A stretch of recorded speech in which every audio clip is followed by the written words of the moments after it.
ৰাজ্যৰ শিক্ষাখণ্ডৰ ফোপোলা স্বৰূপ। ভাড়াতীয়া শিক্ষকেৰে চলিছে বিদ্যালয়।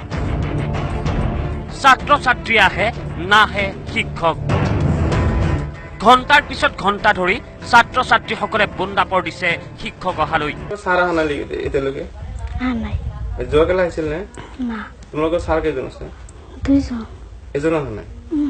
এয়া দক্ষিণ কামৰূপৰ চমৰীয়া খণ্ড প্ৰাথমিক শিক্ষা বিষয়াৰ কাৰ্যালয়ৰ অন্তৰ্গত বিলপাৰা প্ৰাথমিক বিদ্যালয়। দিনৰ 12 বজাতো বিদ্যালয়ত উপস্থিত নাই শিক্ষক। কেৱল আজিয়েই নহয়, 3 দিন ধৰি বিদ্যালয়লৈ অহা নাই শিক্ষক। শিক্ষা গ্ৰহণটো দূৰৰ কথা, মধ্যাহ্ন ভোজনৰ পৰাও বঞ্চিত ছাত্ৰ ছাত্ৰী। আগে বেশি আহে নাই, বারাটি দুইটা রাখছাল না, হেরাই আইছে, সারের মধ্যে সে আইছে। আবার এই গণসংখ্যার বোর্ড হইল না, তাইতে সারে কয়দিন নাগারে আইছে। আবার এই 3 দিন ধরে সার আহে না। বিদ্যালয়খনত আছে 40 জন ছাত্ৰ ছাত্ৰীৰ বিপৰীতে 2 জন শিক্ষক।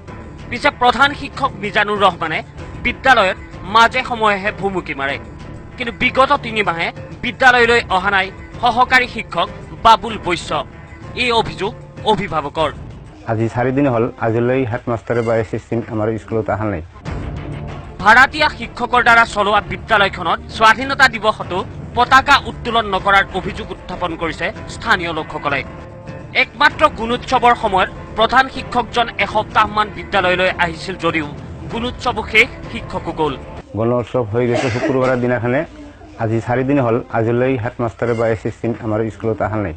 এনেকুৱা আমি ল'ৰা ছোৱালীক কেনেকৈ মানুহ কৰিম?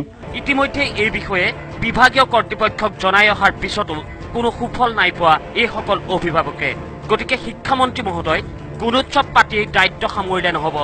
নিজৰ খেয়াল খুচি মতে বিদ্যালয়লৈ অহা একাংশ শিক্ষকৰ বাবেই এতিয়া অন্ধকাৰ দিশে ছাত্ৰ ছাত্ৰীৰ ভৱিষ্যত। কুন্তলীৰ পৰা Abul Kalam Azad, news 18 Assam north east.